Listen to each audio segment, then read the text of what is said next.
Subscribe करें Haryana trend Palwal channel को और बेल आइकन का बटन दबाएं ताकि जो हमारी लेटेस्ट वीडियो है सबसे पहले आपके पास आ सकें। दो सगे भाई जो एक ही प्रेमिका के साथ शारीरिक संबंध बनाया करते थे, फिर अचानक कुछ ऐसा घट जाता है कि छोटे भाई की हो जाती है मौत।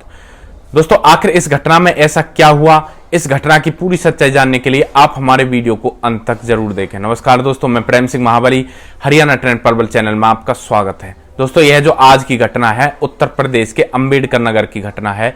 दोस्तों, उत्तर प्रदेश के अंबेडकर नगर के एक गांव में दो भाई, एक का नाम संदीप था जिसकी उम्र करीब 25 साल थी और छोटे भाई का नाम प्रदीप था जिसकी उम्र 23 साल थी। दोनों रहा करते थे। परिवार में उनके माँ बाप नहीं थे, केवल वो दोनों ही भाई अपने घर में रहा करते थे। इस तरह से उनका समय गुजर रहा होता है। तभी क्या होता है कि बड़े भाई संदीप की मुलाकात गांव की एक औरत से होती है जिसकी उम्र 27 साल होती है और वे एक दूसरे के साथ प्रेम प्रसंग बनाना शुरू कर देते हैं और उनकी आदत इतनी बढ़ जाती है कि संदीप उस औरत को अपने घर यानी अपने कमरे में बुला लिया करता है। उनके घर में दो कमरे थे, एक कमरे में संदीप रहा करता था और एक कमरे में उसका छोटा भाई प्रदीप रहा करता था। तो रात को संदीप उस औरत को अपने कमरे में बुला लिया करता था और यह सिलसिला यूं ही चलता रहता है। तभी क्या होता है, एक दिन संदीप के छोटे भाई प्रदीप को पता लगता है कि उसके भाई के कमरे से कुछ आवाजें आ रही हैं। तो दोस्तों, वह एक खिड़की के माध्यम से कमरे में झांक कर देखता है तो उसको पता लगता है कि उसका भाई पड़ोस की एक औरत के साथ बेड पर लेटा हुआ था। दोस्तों, उसे देखकर प्रदीप के मन में भी उस औरत के साथ शारीरिक संबंध बनाने की इच्छा जाग जाती है। तो इसके चलते एक दिन वह अपने बड़े भाई संदीप के खाने में नींद की दवाई मिला देता है। संदीप खाना खाता है और गहरी नींद में सो जाता है। तभी क्या होता है, रात को वह महिला उनके घर में आती है। जैसे ही वह महिला उनके घर के अंदर आती है तो प्रदीप उस महिला को मिलता है और प्रदीप उससे शारीरिक संबंध बनाने की डिमांड रखता है। पहले तो वह महिला मना करती है, लेकिन बाद में वह महिला मान जाती है और प्रदीप के कमरे में चली जाती है। इसके पश्चात प्रदीप उसके साथ शारीरिक संबंध बनाने लगता है और इस तरह से यह सिलसिला चलता रहता है। उस महिला को प्रदीप पसंद आ जाता है और वह प्रदीप से कहती है कि मैं अब हमेशा तुम्हारे साथ ही रहूंगी, तुम्हारे साथ ही शारीरिक संबंध बनाऊंगी। इस तरह से वे जीने मरने की एक दूसरे के साथ कसमें खाते हैं। प्रदीप से कहती है कि मुझे तुम्हारा बड़ा भाई संदीप पसंद नहीं है, इसलिए मैं अब हमेशा तुम्हारे साथ ही रहूंगी।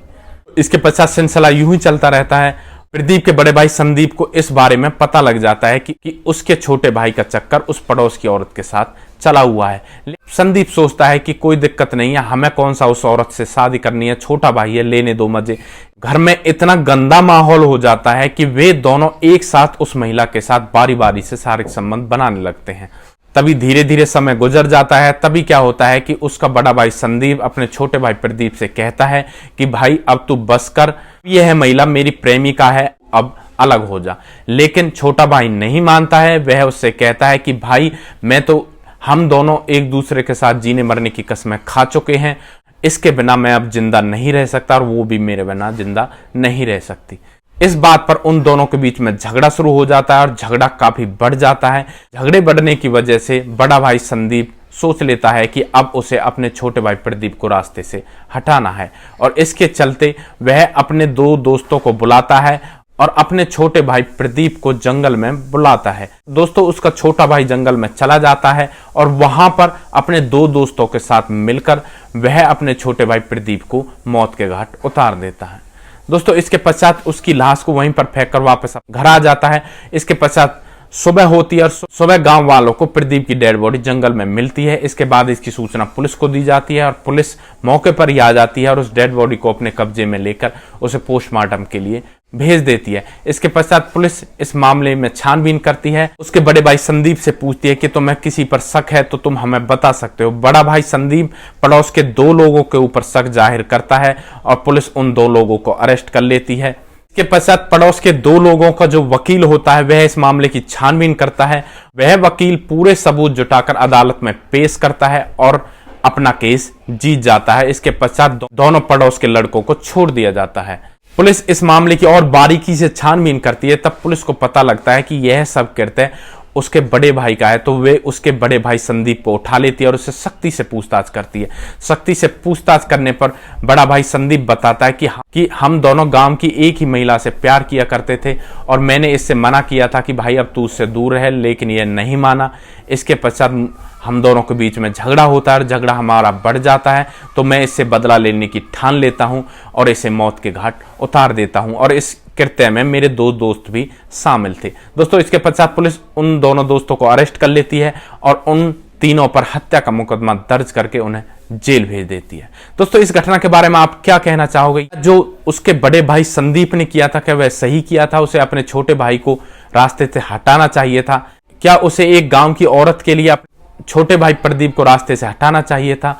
और यहां पर क्या वह महिला दोषी नहीं थी जिसकी वजह से यह सब कांड हुआ था? क्या उसे कोई सजा मिलनी चाहिए थी या नहीं मिलनी चाहिए थी?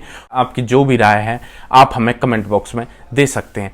दोस्तों, हमारे समाज में इस तरह की महिला जो एक के बाद दूसरे, दूसरे के बाद तीसरे, इस तरह के लोगों से शारीरिक संबंध बनाया करती हैं और उन्हें अपने प्यार का झूठा दिखावा दिखाया करती हैं। वे उनसे कहती हैं कि वे उनसे बहुत सच्चा प्यार करती हैं, लेकिन ऐसा नहीं है। वे महिलाएं बस अपने हवस मिटाने के लिए एक के बाद दूसरा, दूसरे के बाद तीसरा ऐसे लोगों के साथ मिलती रहती हैं।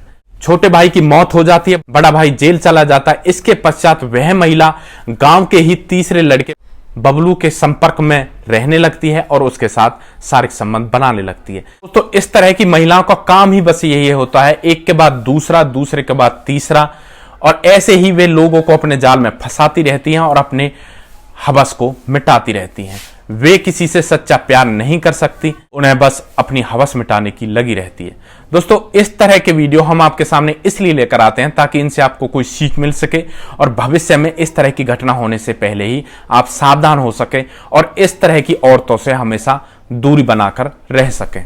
दोस्तों, अगर आप लोगों को हमारे वीडियो अच्छे लग रहे हैं तो हमारे वीडियो से ज्यादा से ज्यादा शेयर करें और जो हमारा चैनल है हरियाणा ट्रेंड पलवल उसको सब्सक्राइब करें ताकि हमें भी आगे बढ़ने का मौका मिल सके और आप लोगों का आशीर्वाद हमारे ऊपर बना रहे। दोस्तों, नेक्स्ट वीडियो में एक ऐसी सच्ची घटना के साथ आपके सामने फिर से हाजिर होंगे।